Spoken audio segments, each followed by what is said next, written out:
I thought I thought I wanted to be an audiophile, but boy, that's a habit that will just drain the out your wallet, bro. Like what I realize is, and I don't really hear, like you said, there are people that when you get to a certain level, they can hear little differences. And it's like, I don't even want to train my ears to hear the difference. The shit I got sound good. To me, it's perfect, and I don't want to hear nothing better. Welcome back to BS with Brian Simpson, episode 92. Don't forget, if you got any questions, comments, concerns, you want advice from the advice champ, email us at bswithbriansimpson@gmail.com or leave us a voicemail at 323-451-1980. You can also record a voice note and email that to us. You can buy something from one of the sponsors. You can like, comment, subscribe, argue, whatever you want. Support the podcast. Yeah, I don't remember. I thought I sent you something, Rob. I don't think so. About, what's it? Or maybe I meant to. Or maybe I just, man, sometimes I see some shit and I'm like, no way I'll forget that. And then I forget it immediately. Is there usually an herbal element to your forgetfulness in those moments, Brian? Nope. Just ADHD, long-term untreated. Facts. My brain. I saw a TikTok or a reel the other day that it was perfect. But the dude was, he had like forgot a sandwich. He was trying to make himself a sandwich, and I was like, yes, man, that's the fucking struggle right there. That's the fucking struggle right there. It's just, like he went to go, he made a sandwich and poured himself something to drink, and then went to go sit at the table and set the sandwich down and went to set the drink down, and the cup wasn't in his hand. And he was like, "Yep, what the fuck?" And went back to grab the cup, and then saw that it was still a piece of bread on the counter, and was like, oh damn, maybe I forgot to make the sandwich, and started making the sandwich again, and then went to put the knife in the sink and realized he put the other knife in the sink. And it was like, that's how my whole life works. Mm-hmm. It's like, I just constantly, it's not that I'm forgetting things, it's that I'm constantly like, it's like you hyper focus on each detail, and everything else just falls to the wayside. Do you get the ability to like hyper focus on like if you clean the bathroom or do laundry? Like if I start, it can be difficult for me to like start cleaning the bathroom, for instance, but if I do, I can be in there for like 3 hours and it'll be the most beautiful bathroom you've ever seen in your entire life. No. I mean, the thing is, I know that it manifests, because here's the thing. This is what sucks. I was diagnosed with ADHD when I was like 6 or 7 or whatever. And I largely, once I was old enough where I had the choice of like not take the medicine, I wasn't taking it. Mm-hmm. And now it's become a serious problem. And what I realized is it was never that big of an issue in my life because, okay, the point I'm trying to make in regards to your question is that I think it manifests in people differently, right? Yeah. But what sucks is it can also, because there's this new trend now among the kids of like trying to not take accountability or responsibility for their behaviors. Yeah. And so because you can't really, because obviously mental health is not something that you can like disprove, immediately. Mm-hmm. It's like a lot of people they diagnose themselves with shit to excuse their behaviors. You know what I mean? So, yeah. So it's like you meet somebody and it's like, according to them, they got 6 or 7 different diagnoses, but it's all from them or from TikTok videos they watched or whatever. And so my point is, ADHD is one of those, disorders du jour. Sure. And so it's like now, it's like if you like one, because it's one of those things to share with somebody. It's like it's an intimate thing to tell people what's wrong with you. and so it's like once you get to the point where you comfortable enough telling somebody, yeah, so I struggle with depression or I struggle with this or that, the reaction you're met with is, really? You sure you got, and it's like that. So I usually don't even share it, just for that very reason, because it's like, to diagnose yourself or misdiagnose yourself it's not safe to do. And the pushback I always get from this criticism is, well, for some people that's all they got. Like they can't afford to to go to therapy or go get diagnosed or whatever. But I would also argue that, like, you can't afford to be walking around thinking you have a disease that you don't. True. And I don't know what programs are available or what other kind of ways, that you can find out for sure. But you definitely shouldn't be telling people that you have a thing that you don't know for sure. Right. But here's the rub with that. Is a lot of times you can be misdiagnosed. Yeah. Because I think the mistake a lot of people make is they think that, a doctor can just talk to you one time and go, oh yeah, this is what the problem is. And that is, most things, that's not the case. Most mental health things is like, especially ADHD, is something that's it's observed behavior over a long period of time. And here's the other thing: I am not at all suggesting that there aren't people out there that are intelligent enough to, from observing their own behaviors, know what's wrong with them or have a pretty good idea of what disorder they might have. But even still, that's what a lot of doctors are running. Go ahead. You think what? I think a big issue that people don't talk enough about is like continuity of care. Like what you were talking about, it's one thing if you can see a psychiatrist once or twice, right? But they're just getting a little snapshot of what your experience is at that moment. And they don't have an awareness of how your experience might have changed over time. So that's one of the things that a lot of people, even if they have access to medical care, they don't have access to continuity of care where somebody has a mental health professional has known them for years, Right.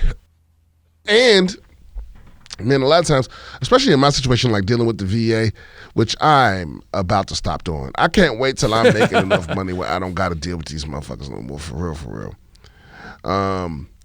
But especially dealing with the VA, because you simply don't get that. Like, yeah, you might have a doctor for 6 months, and then next thing you know, it's a different person. Or you've been moved to some other team or some other status. Or even worse, you're stuck with some doctor that's got some antiquated views on shit. They're like, oh, we should give you a lobotomy. You know what I mean? Or some shit like that. So, it's that too. But anyway, no, that definitely. What if I went in to clean the bathroom? What would happen to me is I would feel, because I realized, I heard a motherfucker say this the other day, and I realized that, like, this is how I've been operating my whole life, is that if the consequences are not immediate, the task feels overwhelming to me. Mm-hmm. You know what I mean? So it's like that's why, it's like I could sit down and play a video game, but I can't do my taxes.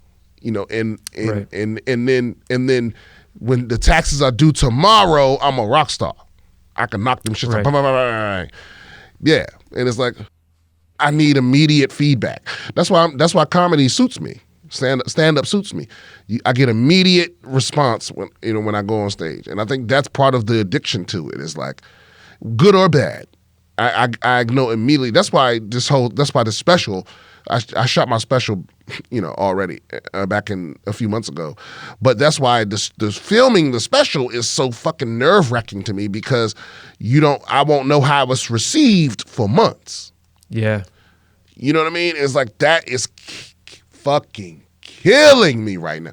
Like if it was up to me, it would have been out already. Right.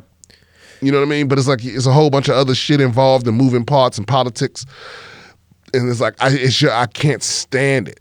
And it's really, really stressful. Whenever I filmed a few things, and whenever I film something, I fucking can't stand it. The whole process is just, it's soul crushing.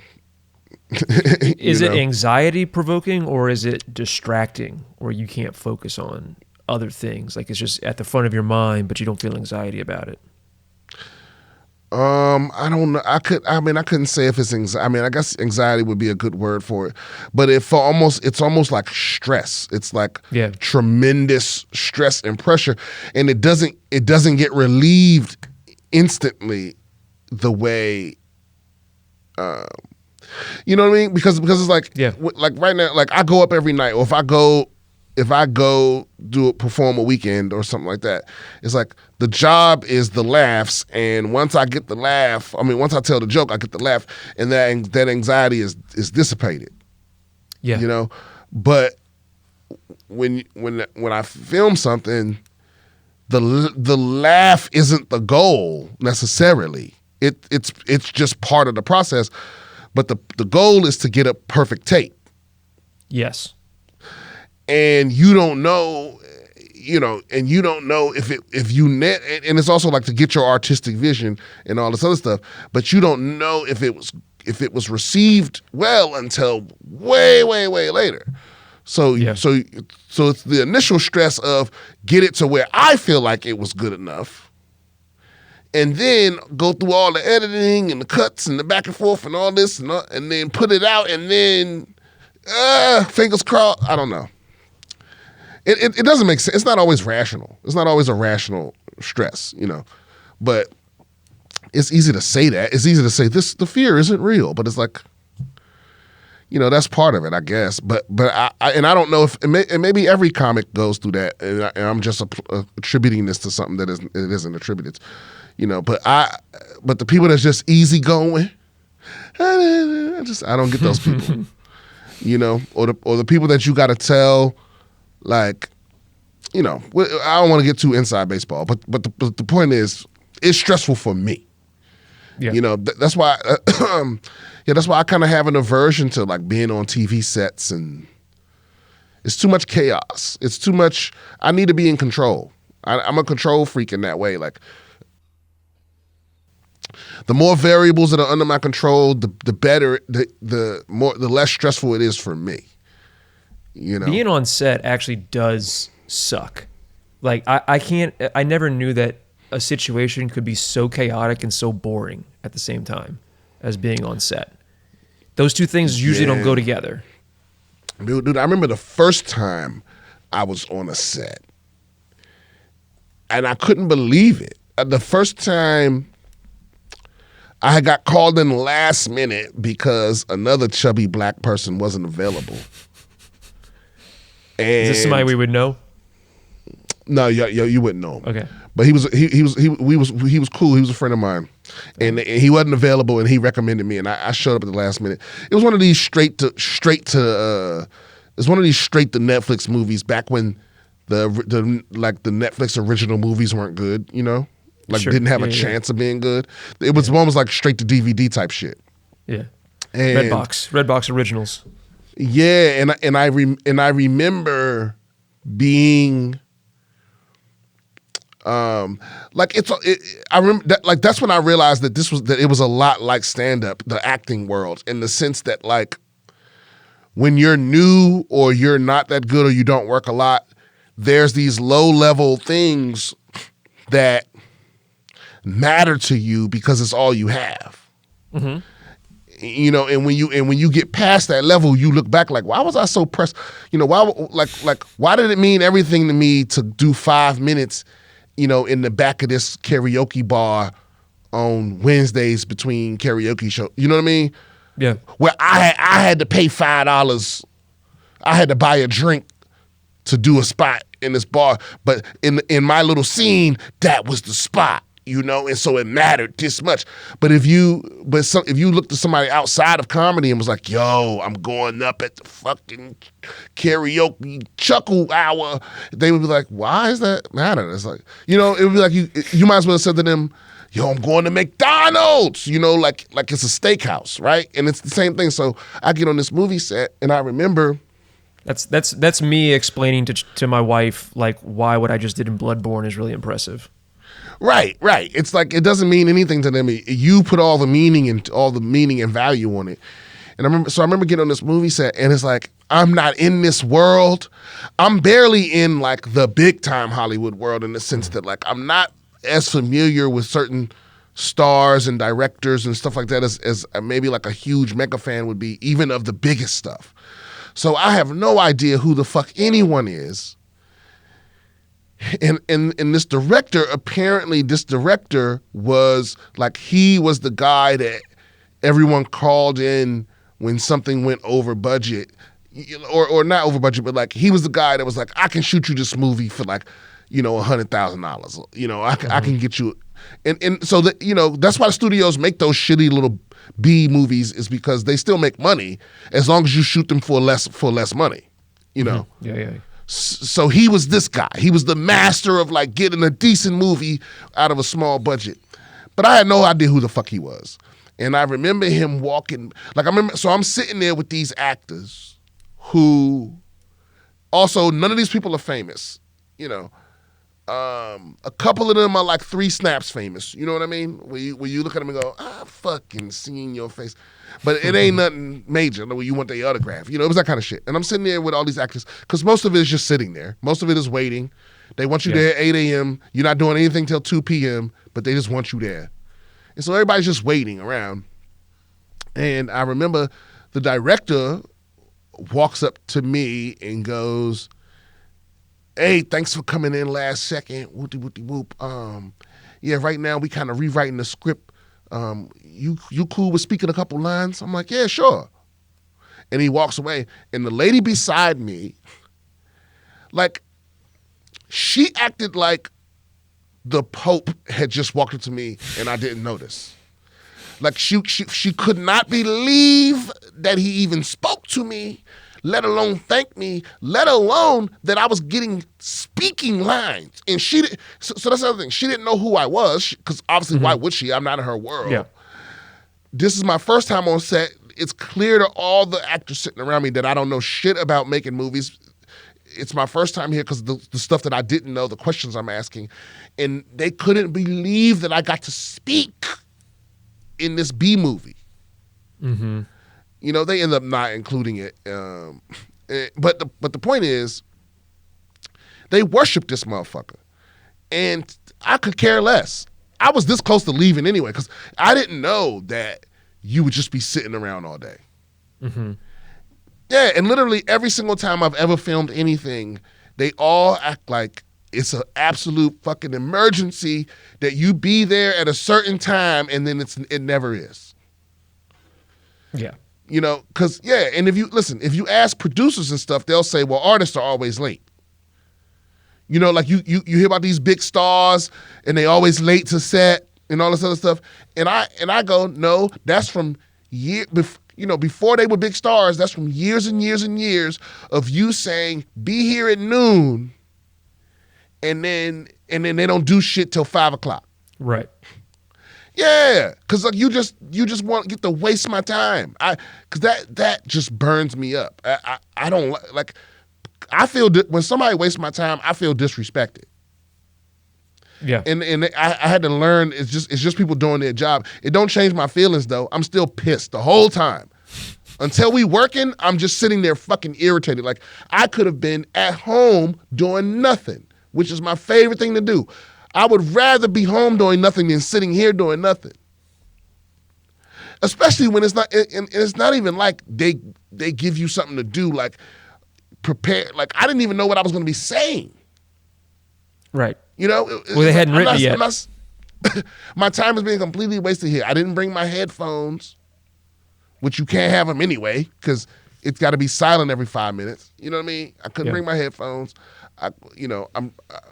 If I'd known I was going to be there so long, I'd have brought a book or something.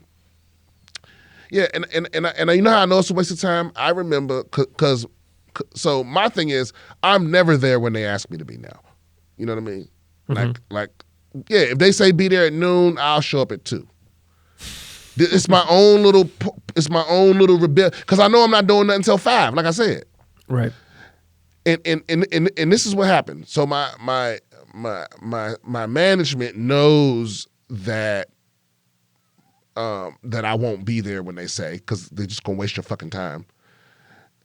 So what they tried to do was one time, when it was something really important, so that I would be there on time. What they did was they said, oh, and they went out of their way and they arranged a car service, which was kind of disguised as a perk for me, but what it really was their way of making sure I was there when they wanted me to be.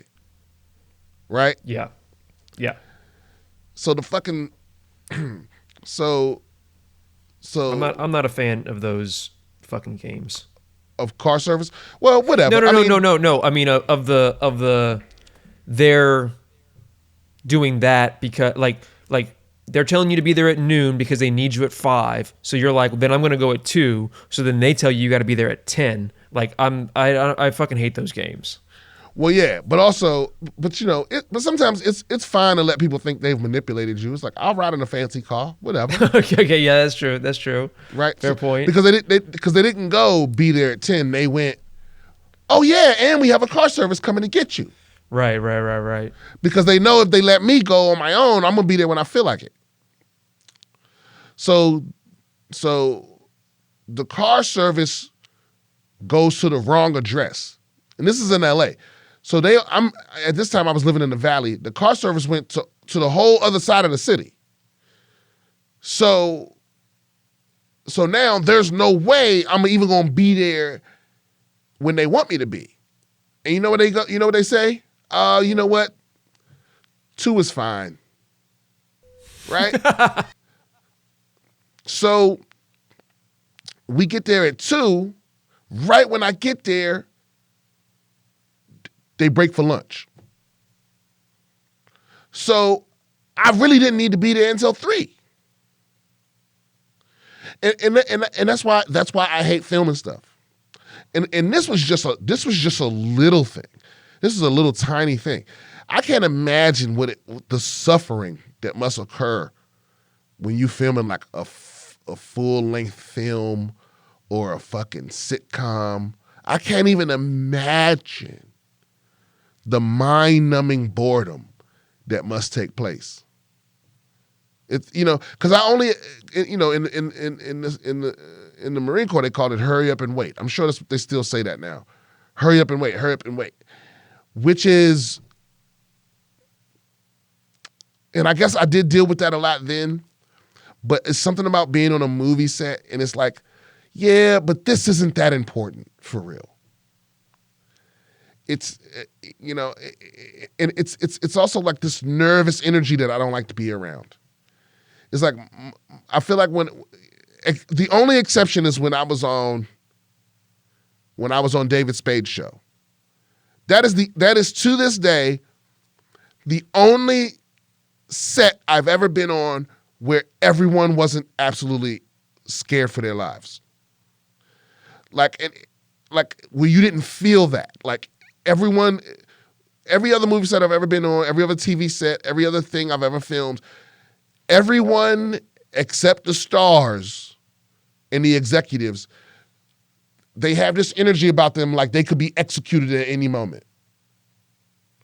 And I don't like being around that energy. You know what I mean? It's like, yeah. And so especially when they come, because here's the thing. You don't know what they've been told, right? And it's almost like you're dangerous to them. Like they might have been told, whatever you do, don't you fucking talk to the talent. Don't you even look them in the eye. You know what I mean? And so you might walk up and go, hey, John, what's going on? How you feeling? And they're like, and they run away. You know what I mean? And it's like, I don't like that kind of, like that's what Ellen got in trouble for. Yeah. And I don't know how much of it came from her, but I think a lot of times people will say shit in your name. They will put shit out there in your name, or they'll overreact to what you want. I'm pretty sure one day some fucking weirdo was talking to Ellen, and when he walked away, she was like, that guy had crazy eyes. Did you see the way he was staring at me? And then the next production meeting, they were like, from now on, nobody look Ellen in the eye. And now that's her reputation. You know what I mean? Yeah. Or she was a monster. I mean, she could have been. Either thing could be true, but I'm just talking about what it could be. Yeah. You know, I think there's definitely some people who have probably gotten a bad rap. There's probably some people who deserve it, and there's some people who probably. I guarantee. You're talking about. I guarantee you, it's mostly the bad rep. The evil people be the people underneath, like whoever the second in command is, or the fucking executive. You know, because it's hard to know what executive producer means. That can mean a whole lot of shit. But whoever's running shit, the person right under them is the one responsible for all the evils. Like, what am I trying to say?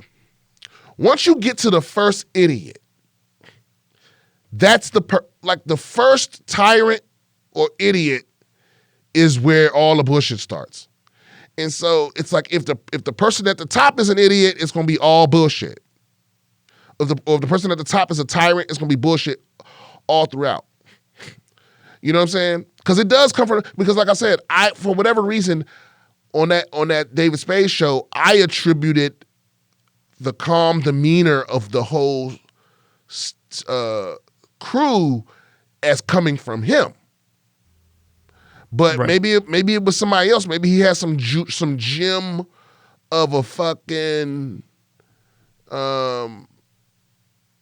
producer or whatever you call them, APs, or I don't know what the fuck you call them. Maybe he has some gem of a person running shit that wherever they are, it's that way. But that was just because I ain't never been on some other shit that he was on. But it was just my experience and I just figured, it was just my experience.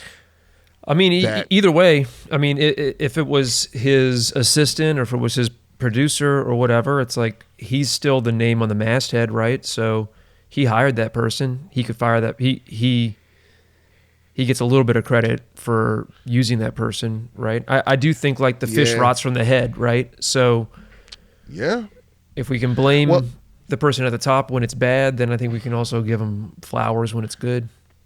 Well, I think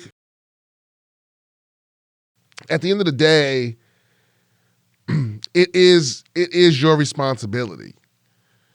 If you're ever the star of something, you at some point, there shouldn't be things happening. Like you have to put in. What am I trying to say? It's very easy to let shit go on autopilot because you got a lot on your plate. Right. But so it takes a concerted effort to make sure that, within reason, to make sure that shit ain't, no funny shit's happening. You know what I mean? Or things are not happening that are beyond what you would want. Like, sometimes, hey, show up early. Go sit down, have lunch with the fucking lowest people on the totem pole. Pop in at the thing or this thing over here, just so you know, because a lot of stuff ain't going. If you don't do that, things aren't going to rise to your. They're not going to rise to your attention. Yeah, and also if you create a relationship with the people on the lower end of the ladder, then when they notice something above them, right, like their supervisor's fucking up, they feel more comfortable coming to you. Because that's really the only way that you're ever going to find out in those situations, So you want to create those bridges. People got an open door policy. That's not always true either. That's some bullshit that people say and they don't mean it. Oh yeah, we have an open door policy. As soon as you open their door, they're like, "Why the fuck you open my door?" You know what I'm saying? Or they say we got an open door policy, and then their door always locked, or they're never in their office. Yeah, I learned that the hard way. Just because you can speak doesn't mean you should. Just because you can speak doesn't mean people will listen. Yeah, man. Sometimes you have to speak. Sometimes speaking's not enough. You have to have a microphone in one hand and a gun in the other hand. When was somebody fucking listen to me? Sometimes you got to be, But that doesn't usually work either, because then they get to label you crazy. Right. You know, so I don't be knowing what to say to motherfuckers. By the way, did I do the tech alert? Pew pew pew pew pew. Did I talk about the Bang & Last thing you Olufsen talked about A9? was your A9. Okay. I may be sending that back. Okay. What happened? Because nothing. The A9's fine. Oh, okay. It's Okay. awesome. But I came across this Devilit Phantom is what it's called. I don't know if I'm saying the name right. The Devilit Phantom. So I don't know. I'm deciding between those two things. But set that aside. And listen, guys, I know what Bang & Olufsen is. I know that it's not an audio like audiophiles. Like they hate it when you sell out or whatever. It's like because Bang & Olufsen is like stylish. Like you paying all the extra shit for style. You know, you can get something that sounds as good or better for less money or the same amount of money, but you're paying because it looks nice. It doesn't look like, you know, it sounds good and it looks nice. So, and that's what you're paying for. You know, but I don't need my speaker to be an art piece. It is nice though. But this Devilit Phantom thing is like a little anyway. That's neither here nor there. I'll let you know how it sounds when it gets here. But I did. Did I talk about the Dolly IO12s? You did? Last week? Okay. Not. I think that was a couple weeks ago, unless it was a different model that you were talking about. No. This was last week that I got these. Okay, then no, you haven't talked about these yet. I bought them months ago. They just got here. You mentioned that you had bought them, but I don't think you had received them last time you talked about them. Okay, no, I got them now, and they are fucking nice, man. One of the tech reviewers on YouTube I watch is named Flossie Carter, and we kind of in agreement. My favorite sounding headphones were, you know, I had the Focal Baptiste, I had the Bang & Olufsen H95s, and those were my top two in terms of sound. I had the Mark Levinson 5909s. Like my go-to travel headphones still are the XM5s. I kind of agree with mostly his whole list. But the Dolly IO12s, they've knocked everything off. And most of that has to do with, they sound incredible.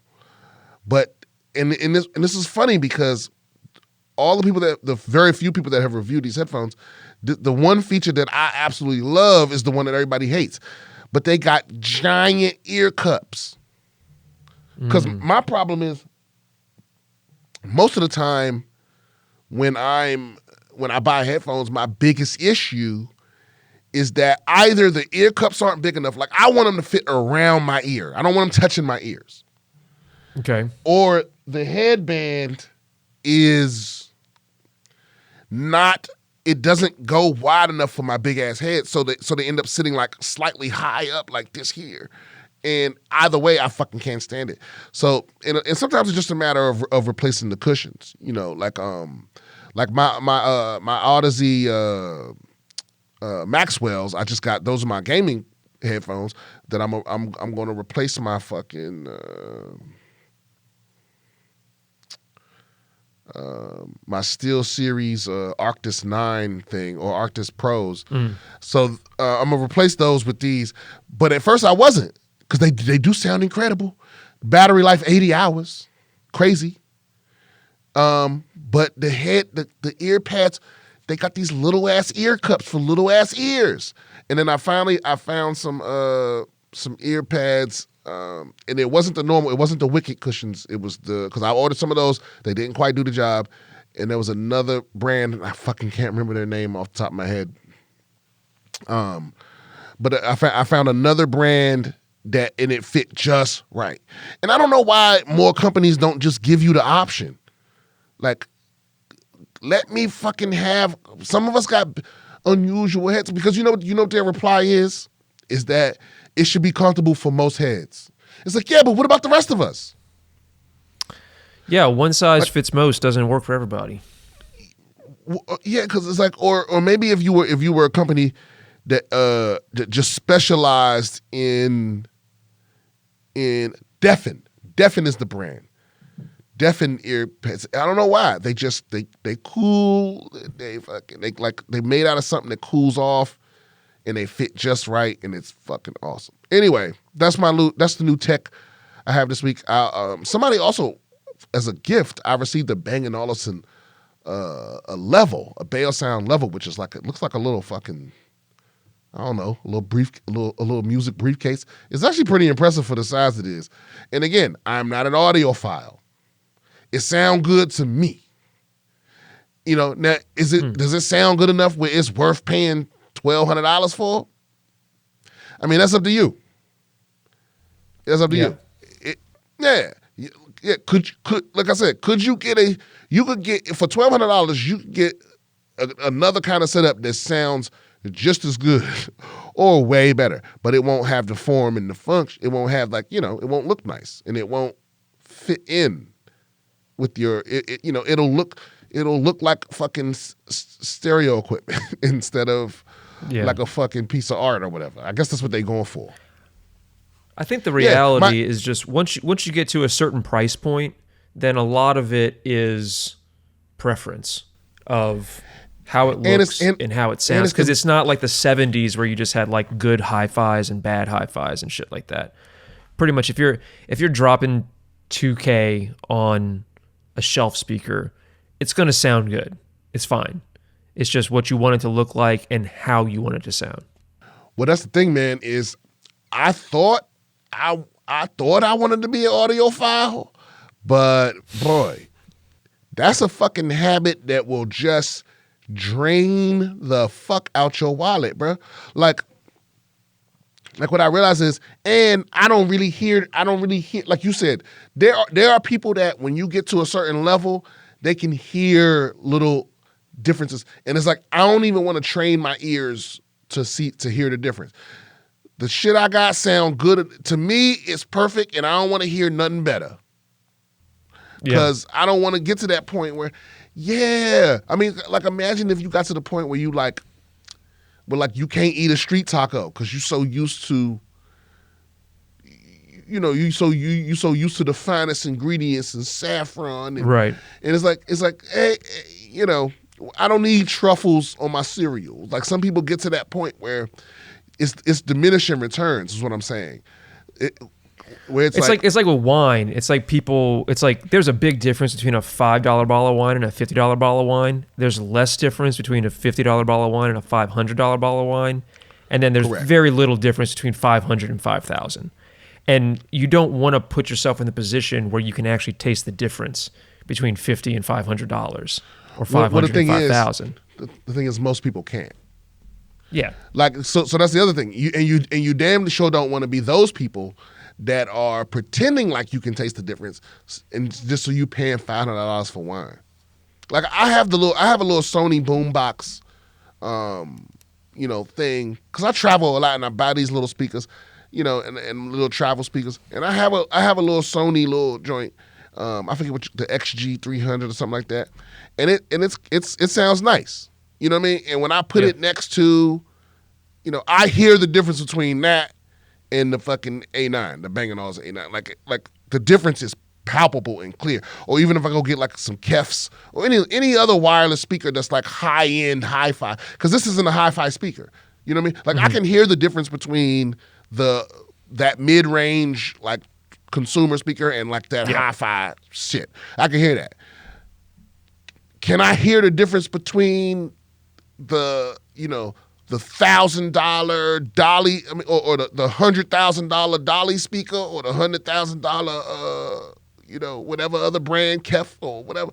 No, not yet anyway. And like I said, you're not getting. I mean, you gave the perfect analogy. You're not getting. If you. I guess the point I'm trying to make is, if you go buy some $100,000 speakers, they gonna sound good. They're gonna sound better than anything you've ever heard before. You know what I mean? But if you get them $100,000 speakers, and then the next year that same company comes out with some $150,000 speakers, will they sound better? Yeah, technically they will, but you're not gonna hear that difference. There are very few people on earth that will hear the difference. You'll be told the difference. You can measure the difference.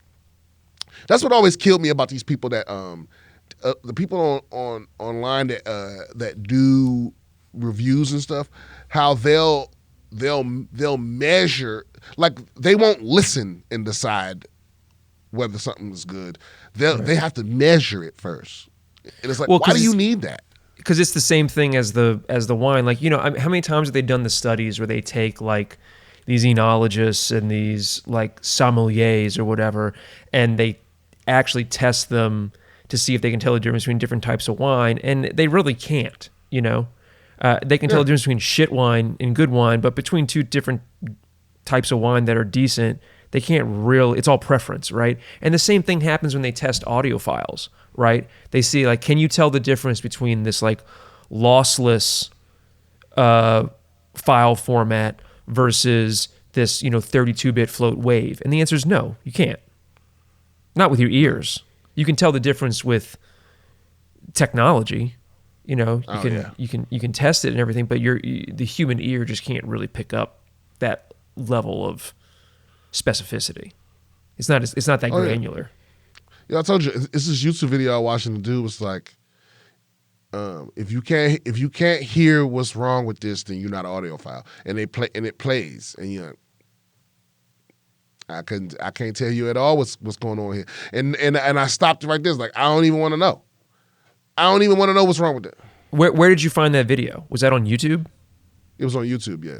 Okay, so YouTube processes videos on its end. So he might have uploaded something that was, you know, whatever format, Vorbis format or whatever, and it's lossless. But when it gets processed by YouTube, it gets crunched down because they pay for bandwidth. I think it ended up being a thing where you could still hear it when, you know, because the thing is, I couldn't even hear it when he pointed it out. But it was like something about the balance, how it moved. You know, the sound signature moved. But you're right, I don't fucking know.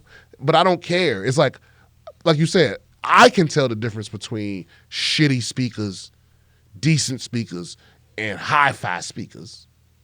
Yeah. But I feel like once you get into the hi-fi area, you know, the difference is all preference. It's all like, I need a little more bass, or I need more clarity, or whatever. But as far as little minute, you know, once you tell me, oh, this has 3 dB more bass, I'm like, I can't tell the difference between 3 dB of bass. You know, from 100 to 103, I don't know that. You know, and I'm not gonna sit here and pretend like I do. Anyway, my point is, these Dolly IO12s, these are my favorite headphones. They light, they comfortable. You know, they don't have an app, which some people have a problem with. I don't know. I haven't had to update them yet, so we'll see. I don't want to have to plug them into a computer. But they advertise it as a feature. I don't know if I don't know. Like, no, it's not tied down to some I'm not app. a fan of. Yeah, I'm not a fan of when they have the brand specific apps, because that's always, or inevitably, it's a way for them to build in some planned obsolescence, right? Because then they just stop supporting the app to essentially stop supporting the product. And so you have to upgrade to the newest one because, that's the one that interacts with the app now, the app that we're still keeping up with. Well, my problem I don't is fucking just play that game. When the app is half-assed. Like I told you, a lot of these car companies, the apps are trash. And they garbage. They like, we're focused on tech. I'm like, which tech? Because if your app is garbage, I don't know, man. Because this is what I'm learning now. Like you can't have fucking incompetence around you. You know, when something is automatic or working in the background, you can't have incompetence. That's why T-Mobile learned. And I like in my head, I know it's not true, but I like to think that the one of the very few customer service surveys I responded to is the reason why T-Mobile changed their evil ways. But way back in the day, because I remember how all these companies was trying to get you to sign up for auto pay. Mm-hmm. They still do. They want you to sign up for auto pay. They want you to agree to spy. they all agree to let them spy on you. And I remember taking one of them surveys about like, why don't I use autopay? And it's like, because the bill is different every fucking month. I'm on a budget. Yeah. You know, and every month I got to call in and correct something. Because you remember when all the phone companies were doing that? I don't know if they all still do it because I've been with T-Mobile for a long time now. But I've been with every single company, almost. Singular, Sprint, Verizon, T-Mobile, all the major ones. And they all used to do this little fuck shit where they would put all these extra little bullshit fees. Like, you know, like you would sign up, it would say, oh, your bill's $40 a month. And then you would get your bill and it'd be 47, 52, 64. And they want, and then you call and they'd be like, oh yeah, sorry, and take it off. So it was this whole scam they were all doing. They would overcharge you and then if you called them out on it, they would refund you. You know, and they expected you to just let them take money out of your bank account. And now you got to wait for a refund. Yeah, because they did some sort of actuarial table where they said, okay, well, we're going to overcharge everybody $7, and then we look at how many people are going to notice it, and then we take it off, and then how many people aren't going to notice it, and how many people are going to get mad about it and stop working with and fire us, basically. And they figured out that they made more money just stealing from you based off of the percentage of people who would notice it. Yep. And now, you know, and then T-Mobile turned around and said, hey, what if we just charge people a flat rate? And it never changes. It's never more than that. It's never less than that. It's the exact same amount of money every single month. Oh, yeah. And now T-Mobile's the only company that I'm signed up for autopay. Now, look, am I singing their praises from the mountaintop? No. They got a little fuckery that they participate in. You know, they do. I'll never forget the time that I got a collection notice from T-Mobile. I mean, it wasn't from T-Mobile. It was from some, you know, these companies buy up collections. Yeah. I got a collection notice, and which was funny because I was on T-Mobile at the time on my phone. And I called T-Mobile and I go, is my account current? They were like, yeah. I was like, why do I have this collection notice from you? And they were like, what account is it? I read the account number. It's not my account number. I'm like, what the fuck is this? And they're like, it was like, your name is on the account. And I'm like, from what? What is this? And they look into it, and I was like, what address was that account set up at? And they're like, oh, we can't reveal that information. I was like, what are you talking about? Like, we can't reveal that information. I'm like, why not? It's like, oh, for privacy concerns. Whose privacy are you talking about, sir? This is all Brian Simpson, the jazz musician's fault. Yeah, it's like, you can't tell me who set up an account in my name or where they live. Doesn't make any sense. The exact same thing happened to me with somebody with my name signed up for like a Dodge Ram credit card or some bullshit. And they used my email, and I'm sure they just like had a typo or something, and like maybe their email is very similar to mine because of the same name. But I get these emails, and so I tried to like call up the Dodge Ram credit card company or whatever and say like, hey, this is the wrong thing, like, you know. And they're like, oh, sorry, we can't change it, like, because you're not on the account. I'm like, yeah, but it's my email that you're sending stuff to. And I was like, give me the phone number of the person, I'll just contact them. And they're like, we can't give you the phone number for that person. It's like, okay, but you're sending me a bill to my email. It makes no fucking sense. Yeah, and I don't think they live in the make sense business. You know, we live in a world that don't got it. Nothing has to make sense out this motherfucker. That's true. Jesus fucking Yeah, this Christ. might be the first episode where we didn't read an email or read an article. How about that? You just got a little insight, a little insight in the Brian and Rob in our personal lives. You know, and the mild frustrations that stack up. Oh yeah, Rob. It's official now. Our fans are called beaver pusses. Yeah, shout out to all the beaver pusses out there that's tuning in. All right, keep your pussy tight. I'm gonna start signing off with keep it tight, beaver puss. Keep it tight, beaver puss. Yeah, keep it tight, Beaver Puss. No, keep it tight. That's too close to your mom's house. I don't want no copyright infringement. Okay, yeah. We can't handle that smoke. Yeah. No, your mom's house doesn't say, they don't say keep it tight. High and tight, their jeans are high and tight, but whatever. This is kind of we're kind of in there, your mom's house family.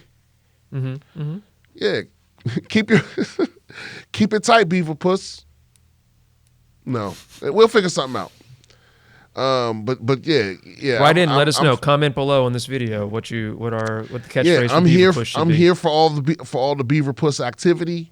It took us 92 episodes, but we finally named our fan base, which means we're really going to start to upset people. That's the mark. That's the mark. How did Rogan go thousands of episodes without his fan base having a name, having a nickname?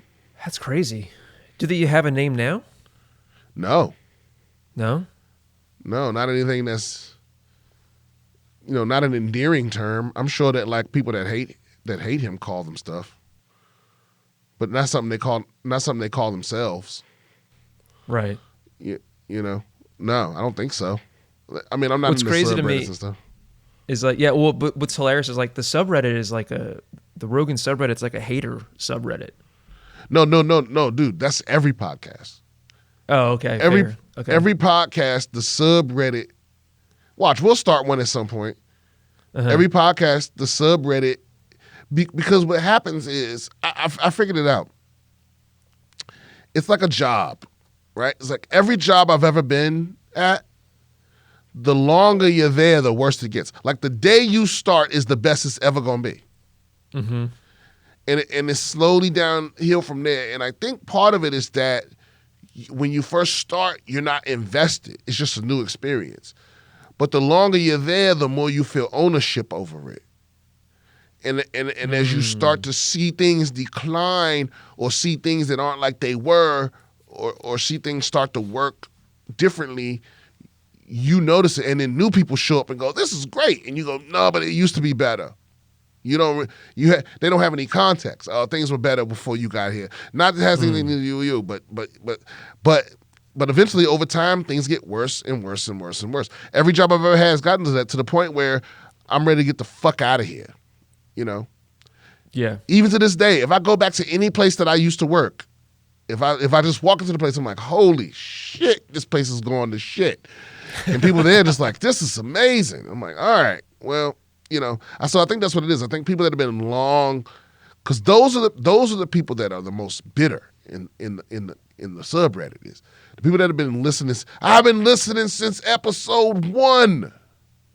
And I'm telling you things are different. Those are the people that feel the most like it's theirs, So they had the right to complain. They still listen every week.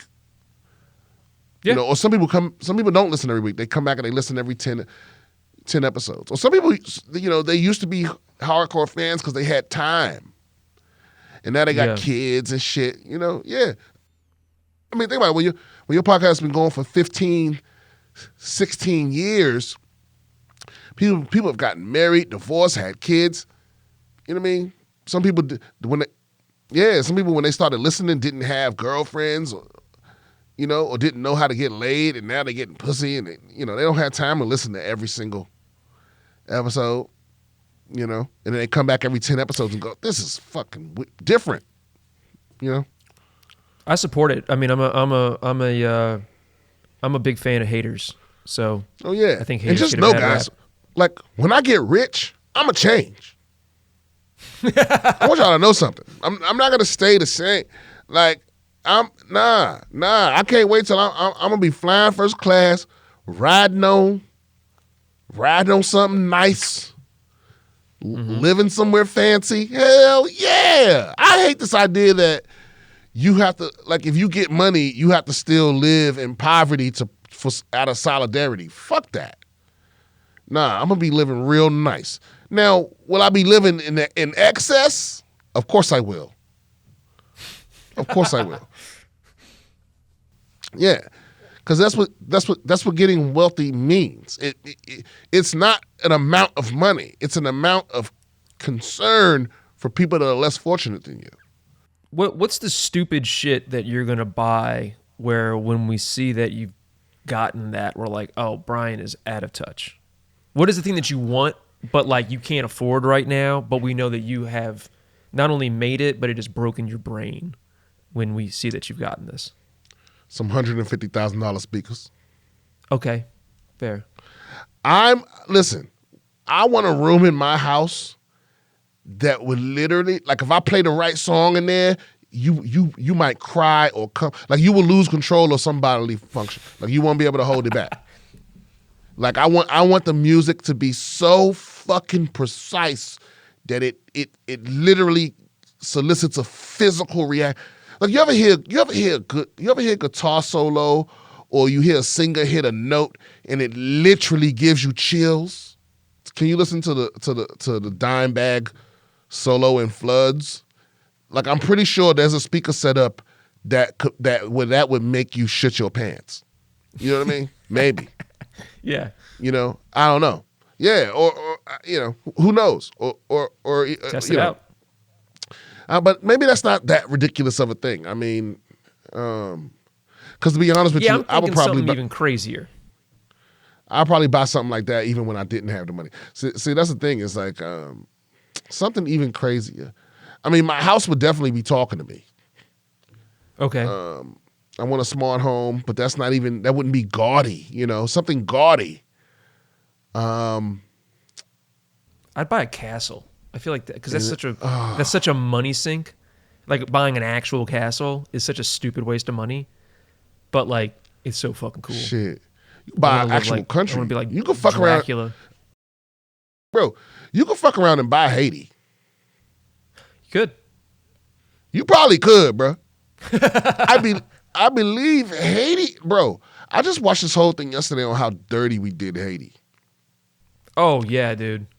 We did Haiti, like the world, like what the world is doing to Palestine right now is basically, that's the closest thing to what we did to Haiti without the, you know, minus the genocide. I mean, the genocide happened way before, but the world just fucked Haiti. Like the Western world, United States, France, Europe, they all just decided, fuck Haiti. We basically killed.